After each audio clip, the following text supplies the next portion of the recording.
Well, here we are in week 11, and man, how the world has changed since we started this class in 1500.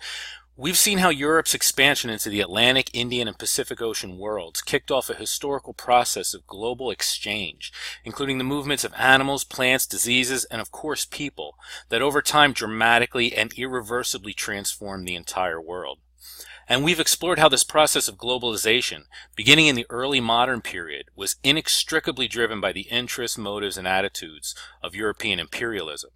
This process then accelerated in the late modern period, as those large colonial empires consolidated their economic, political, and military power to such an extent that by 1914, we speak of Western empires as having established global hegemony over most of the globe. It was also in the modern period that Europeans experienced the so-called scientific revolution, borrowing and synthesizing scientific ideas and innovations from advanced societies in Asia and Africa and building on them to unlock some of the foundational secrets of how the universe works. These breakthroughs in thinking spurred the invention of entirely new tools and technologies that ultimately ballooned into the Industrial Revolution. The consequences of industrialization for the entire world cannot be exaggerated. Industrialization transformed every aspect of life for the human beings who experienced it, first in Europe and the United States, and then spreading to the imperial colonies through a process sometimes called modernization. It is the entire sweep of these changes, economic, political, and especially social and cultural, that we're referring to when historians use the term modern. But if this term is so huge, so all-encompassing, then what does it really mean? What does it mean to be modern?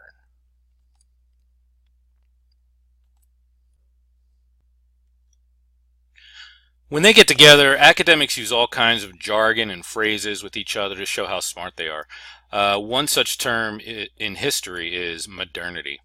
Now, we've been circling around this concept of modernity for a few weeks now, so let's try again.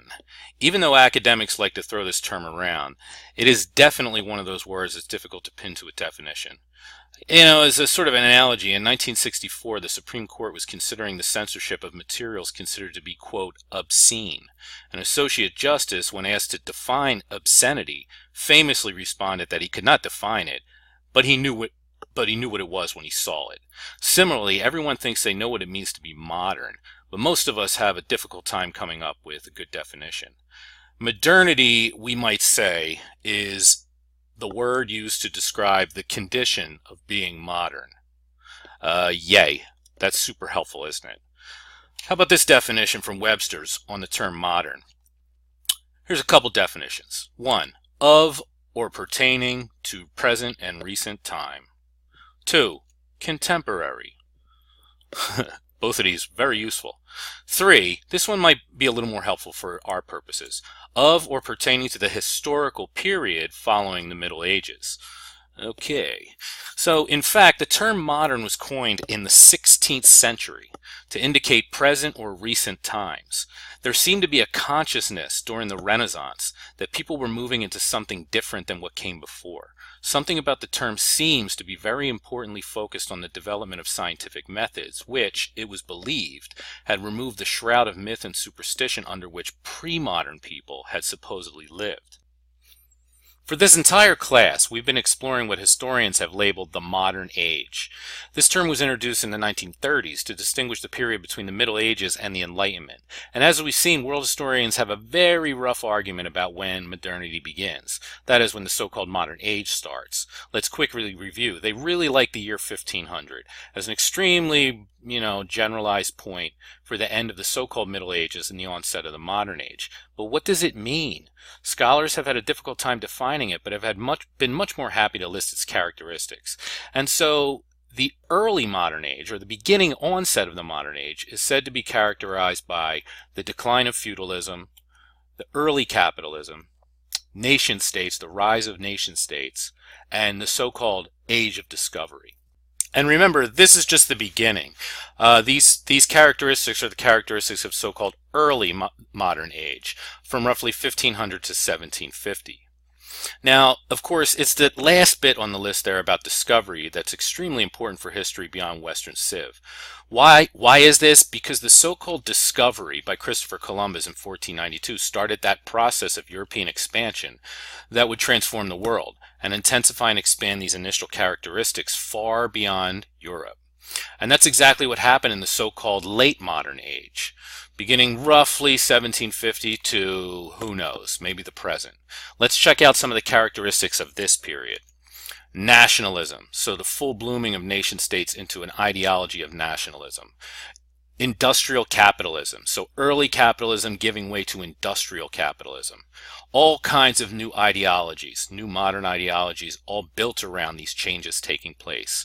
And finally, intensified imperialism. All these items working together in kind of synergy. So crucially, all of this accelerated change and development was facilitated by Western hegemony.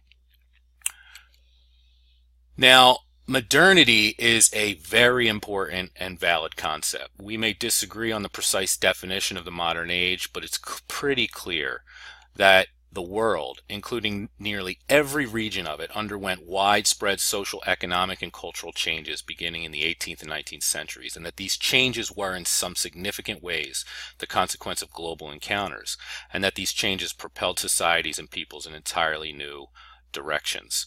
I'm going to start with perhaps the two most world-changing aspects of this new age: the emergence of the modern world economic system starting in the 16th century and the emergence of a world system of nation states starting in the 18th century. These twin systems fundamentally transformed the trajectory of world history and created the world that we might call modern. There were a number of ways in which the modern economic and state systems transformed, often painfully, the entire world.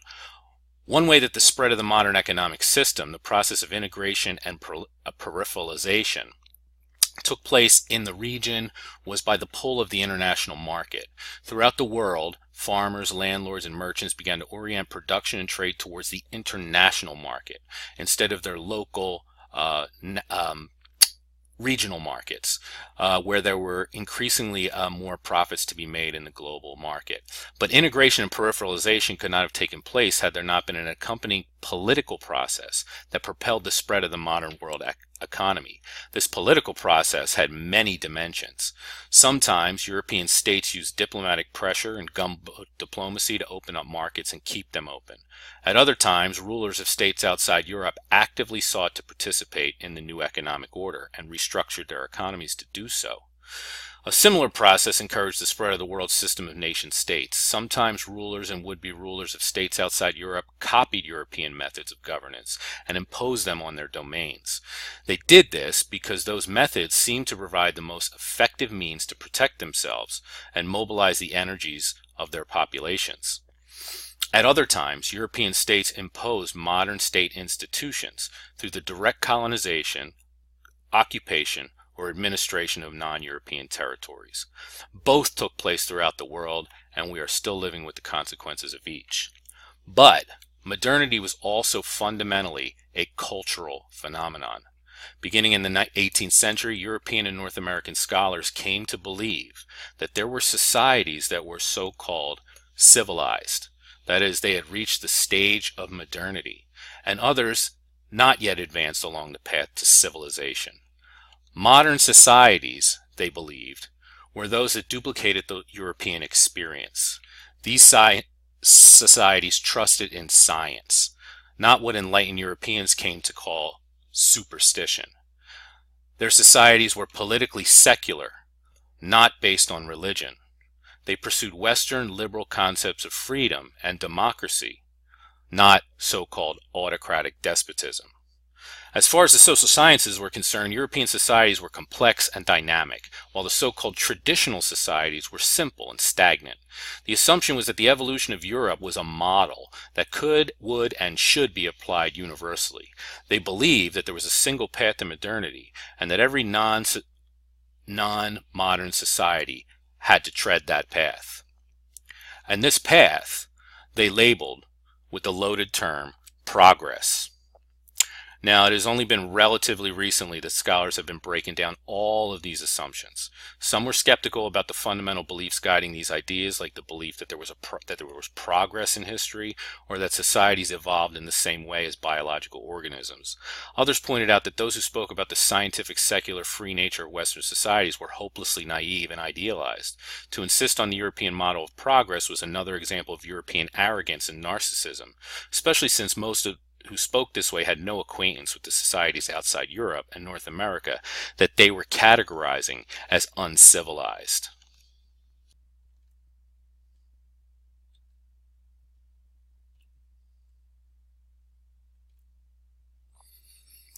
This is Rudyard Kipling, English journalist, novelist, and poet, author of The Jungle Book. He was one of the most popular writers in Britain in the late 19th century, winner of the Nobel Prize for Literature, almost made poet laureate and knight. Kipling wrote a poem for the Diamond Jubilee of Queen Victoria's reign, but when he ended up using a different one, he changed the first poem to what became White Man's Burden. For this version, Kipling was inspired by the American colonization of the Philippines in 1899 during the Spanish-American War and the birth of the American Empire. That poem, called White Man's Burden, is part of what you're going to be reading for this week. So please check it out and read it closely. I'm very interested in hearing what you have to think about this and putting it in a historical context. Now, rather than give you a lecture on the concept of the white man's burden, I'm just going to show you a series of images, some photographs, some illustrations and cartoons from the height of the European and American imperialism. And as you study these images, keep in mind the ideas of modernity and progress just explored in the video and how they shaped European attitudes and assumptions towards the colonial world.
Okay, so what's next? It's week 11. Topic is White Man's Burden. For this week, you're reading the textbook, chapter 32, and read Rudyard Kipling's White Man's Burden, which you'll find in the course archive.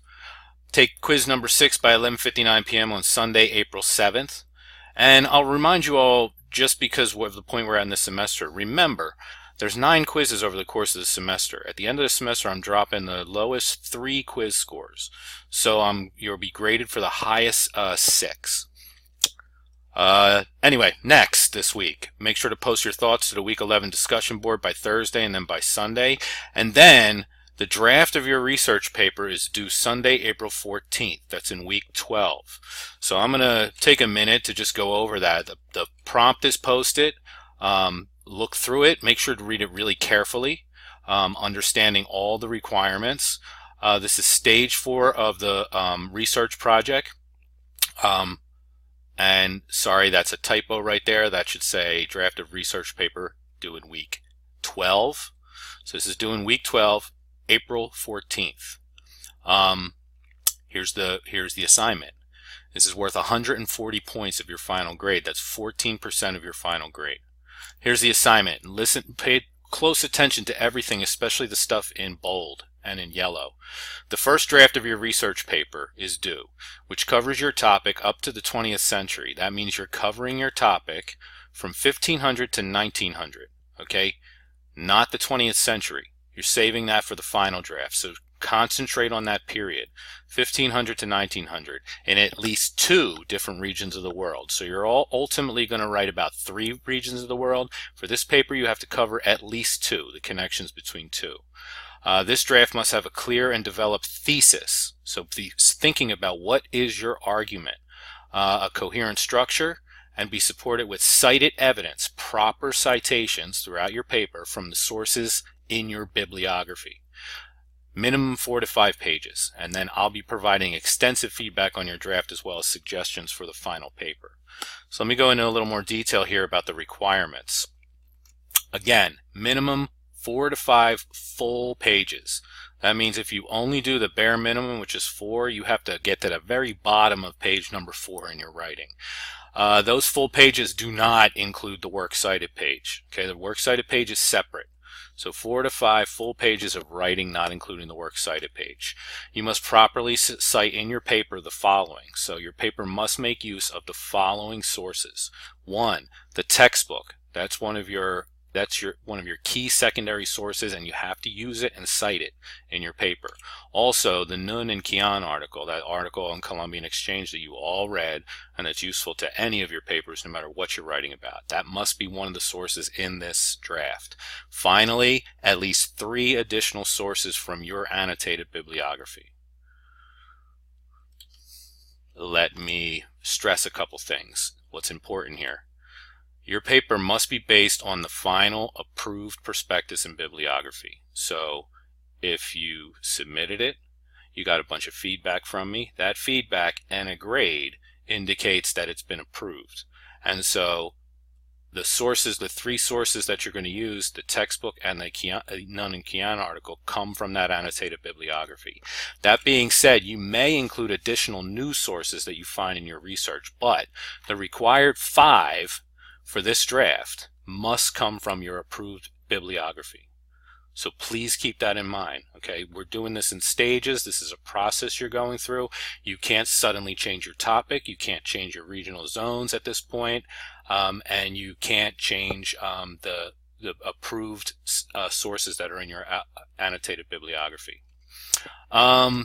Here's some guidance and tips on paper writing. If you want to get some of that, check out the Doing History video series, and I'm going to point you to 2 videos in particular. One is called Developing Arguments, and the other one, which might be the most sort of like valuable for you, is Writing Analysis. So Developing Arguments is really focused on how to come up with a good thesis.